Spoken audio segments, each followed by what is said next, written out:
Hi, I'm Mark Argentiano, a neurosurgeon, and today I wanted to discuss two separate things.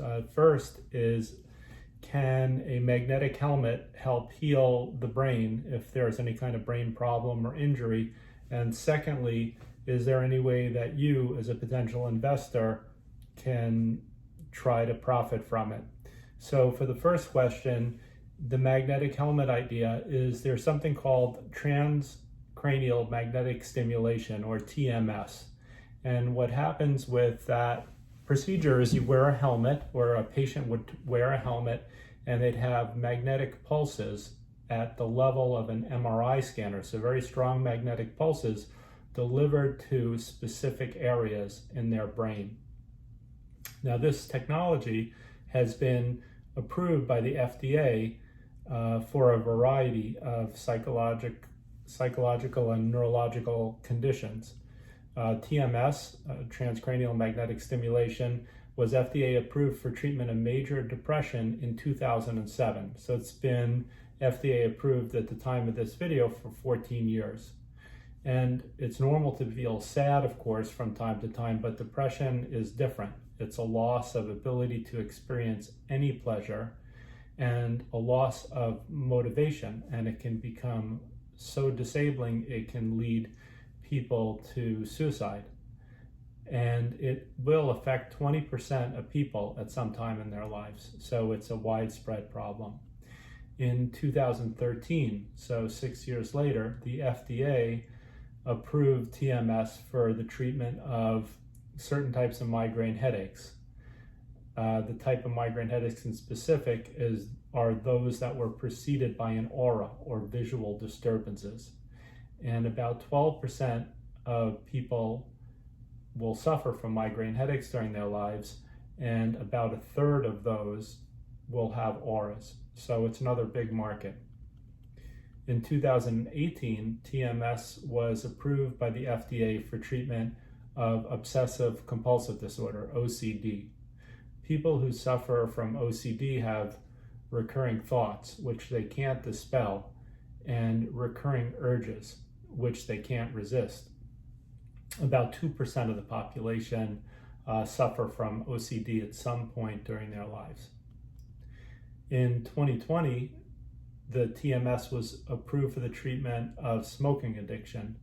About 20% of the people in the developed world are smokers, and more than half of those are trying to quit at any given time.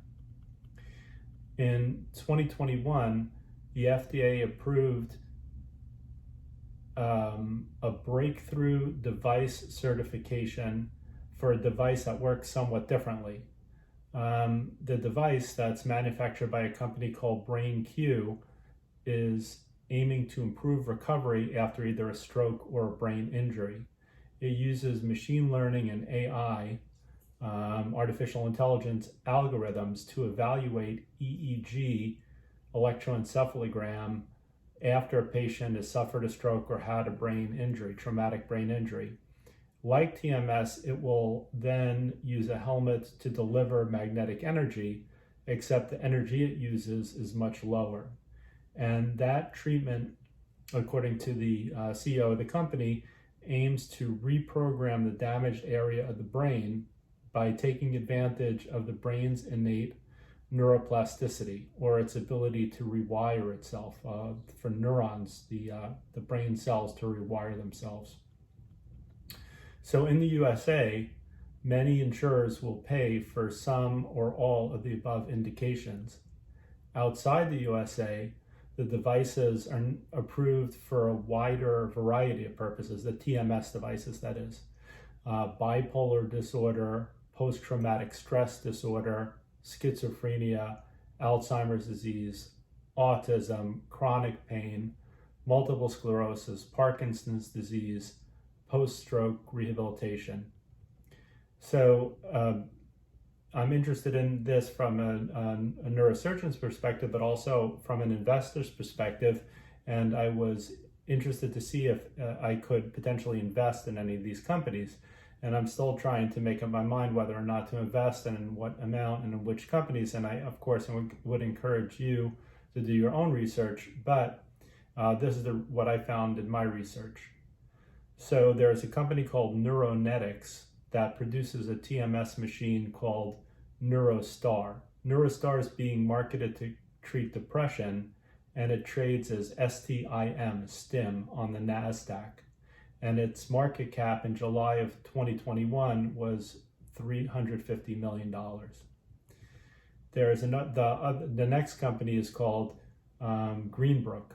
Greenbrook produces a TMS machine, and it's being marketed for depression, OCD, and smoking. It's a Canadian company. It also trades on the NASDAQ, and its call letters, I guess they're called, is GBNH.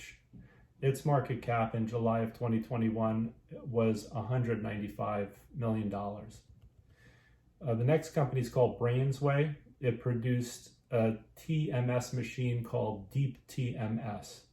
It's being marketed for all of the above indications, depression, OCD, and smoking in the United States, and worldwide for the other indications. It's an Israeli company whose trades on the NASDAQ as BWAY. Its market cap in July 2021 was $152 million. The other companies were not publicly traded that I looked into. Some were called MagStim. MagStim produces a family of TMS-like devices, and it's being marketed to treat depression, and it's a privately held company in the United Kingdom. Brain Ultimate also produces a variety of TMS-based devices, and it was being marketed to treat depression and research a host of other neurological maladies, and it's a privately held company in China. MagVenture is another company producing a family of TMS-based devices. It's being marketed to treat depression and OCD, and it's a privately held company in Denmark. eNeura produces a TMS machine called Spring TMS, or Serena. It's being marketed to treat migraine. It's a privately held United States company, and it appears to be the only one of the companies that's being marketed to treat migraine. It appears to target a proprietary area of the brain, or a different area of the brain than the other devices target. Another privately held American company that's marketing a TMS machine is called Neuroprex, and it's marketing it for depression and other neurologic ailments. There's another company called Exilium, which produces a robotic device to administer TMS. It is based in France, and its capital is held by several individuals and several other companies. There are several other devices, and I'll send you links to them because the video is getting a little longer than I would have liked. I hope that you enjoyed this, and if you're interested in finding out more of the details, as I said, I'll put a link to it in the description of the video. Also, I would appreciate any feedback and any comments. All right, until next time, I'm Mark Argentiano.